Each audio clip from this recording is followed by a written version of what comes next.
السلام علیکم، پروفیسر ریاض بلوچ ویڈیو کے ساتھ حاضر خدمت ہوں۔ آج ملک کے کونے کونے میں شہید محترمہ بے نظیر بھٹو صاحبہ کی سالگرہ کی تقریبات منعقد ہو رہی ہیں۔ کراچی پیپلز پارٹی کی طرف سے لیاری میں ایک بہت بڑے جلسے کا انعقاد سالگرہ کے حوالے سے کیا گیا ہے۔ اسی طریقے سے مختلف جگہوں پہ چھوٹے موٹے پروگرام ہو رہے ہیں۔ شہید ذوالفقار علی بھٹو لاء کالج میمن گوٹ ملیر کے اسٹوڈنٹس اور ملازمین نے مشترکہ طور پہ سالگرہ کی تقریب آج صبح منعقد کی تھی، جس میں شرکت کا موقع ملا، اور ابھی میں لیاری کی طرف اس گراؤنڈ میں جا رہا ہوں جہاں پہ محترمہ شہید کی سالگرہ کی تقریبات اور جلسے کا انعقاد ہوگا۔ شہید محترمہ بے نظیر بھٹو کے زندگی کے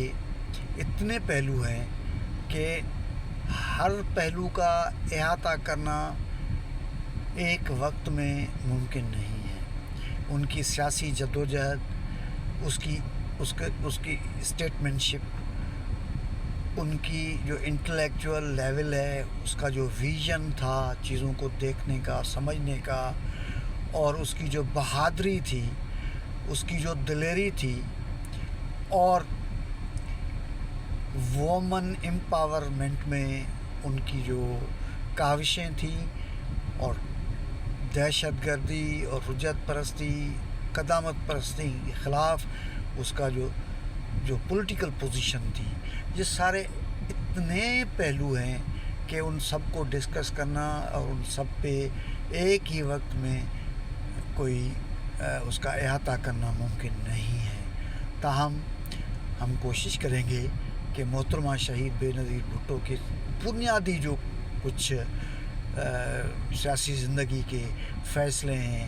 ان کی طرف جو ہے وہ توجہ دیں، اور نوجوان نسل کو بتائیں کہ ان کی سیاسی جدوجہد کیا تھی۔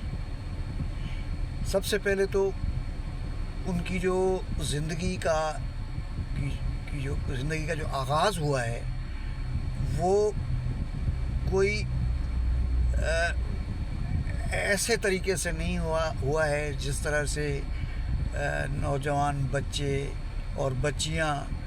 اپنی زندگی کو جو ہے وہ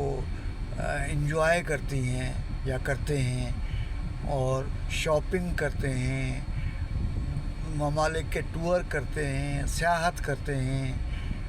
اور کئی جو ٹین ایجرز کی اور اس کے بعد کے لوگوں کے جو ہوتی ہے سرگرمیاں، وہ اس وقت کے جو عمر کے تقاضے بھی ہوتے ہیں، اس کا موقع ہی نہیں ملا۔ محترمہ شہید بے نظیر بھٹو صاحبہ جیسے ہی ایجوکیشن حاصل کر کے آکسفورڈ اور کیمبرج سے واپس آئیں تو ان کو ایک ماحول اور ایک معروض کا سامنا کرنا پڑ گیا۔ شہید محترمہ بے نظیر بھٹو جب آئیں تو اس وقت جنرل ضیاء الحق اقتدار پہ غیر قانونی قبضہ کر چکے تھے، مارشل لا امپوز ہو چکا تھا، اور پاکستان پیپلز پارٹی اور دیگر جمہوری قوتوں کو قید و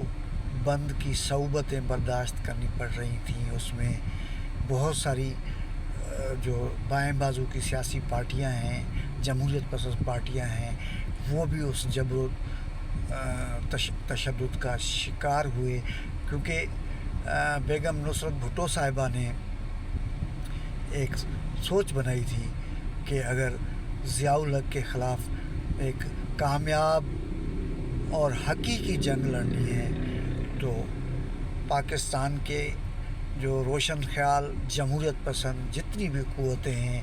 ان کو اکٹھا کرنا پڑے گا۔ اور اسی طریقے سے جو ہے محترمہ بے نظیر بھٹو صاحبہ جو ہے وہ پاکستان میں سیاسی سرگرمیوں کا اس نے آغاز کیا، ان کو گرفتار کیا گیا اور ان کو جیل میں بند کیا گیا، اور جب تک جو ہے وہ ماشاء اللہ کا خاتمہ نہیں ہوا تب تک بے نظیر بھٹو صاحبہ مختلف قسم کے صعوبتوں کو برداشت کرتی رہیں، کبھی جیل کی صعوبتوں کو برداشت کرتی رہیں، کبھی طبی سہولیات نہ ملنے کے کرب کو برداشت کرتی رہیں، تو کبھی جو ہے وہ جو نظر بندیوں کے ماحول کا سامنا کرتی رہیں، اور انہوں نے کبھی بھی جدوجہد اور آئین کی حکمرانی، سیاسی آزادیوں کی بحالی اور جمہوریت کی بحالی، آئین کی بحالی پر انہوں نے کبھی کوئی کمپرومائز نہیں کیا۔ شہید ذوالفقار علی بھٹو کے شہادت کے بعد ایک نئی صورتحال نے جنم لیا، اور وہ صورتحال جو ہے وہ اتنی پیچیدہ اور پرخطر تھی کہ اس کے لیے قائدانہ صلاحیتوں کی ضرورت تھی اس سے نبرو آزما ہونے کے لیے۔ تو محترمہ شہید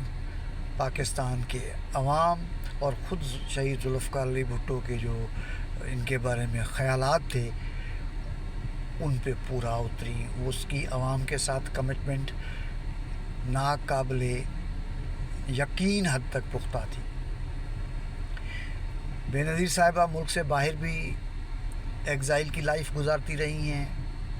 لیکن ان کی ایک خوبی جو اس کی جو اخلاقی اقدار ہیں اس کی نشاندہی کرتی ہے کہ وہ باہر رہ کے بھی ای میل یا یہ جو آپ کا جو نیٹ ورکنگ ہے اس کی شروعات تھی اس وقت پاکستان میں، تو جو بھی ورکر ان سے رابطہ کرتا تھا، چاہے وہ ملک کے کسی دور دراز کسی گاؤں کا کیوں نہ ہو، لیکن اگر اس کو رابطہ کرتا تھا، وہ کوئی شکایت کرتا تھا یا وہ کوئی تجویز دیتا تھا یا اس کی ذاتی زندگی کا کوئی مسئلہ تھا، تنظیمی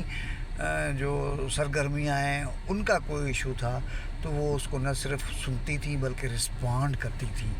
اور نہ صرف رسپونڈ کرتی تھی بلکہ اپنی جو پاکستان میں جو قیادت ہے ان کو وہ ہدایات جاری کر کے، اسپیسیفک جو انسٹرکشنز ہیں وہ جاری کر کے تو ان کو مطلع کرتی تھیں اس کارکن کو، اور ساتھ میں جو ہے وہ اس کی ایگزیکیوشن کا انتظار کرتی تھیں اور پھر پرسو کرتی تھیں ان کو۔ وہ نہ صرف اس لیڈر صاحب سے پوچھتی تھیں کہ بھئی یہ کام جو میں نے آپ کو اسائنمنٹ دی تھی وہ ہوا یا نہیں ہوا، اگر نہیں ہوا تو اس میں کیا رکاوٹیں ہیں، اور اس کو کاؤنٹر چیک کرنے کے لیے پھر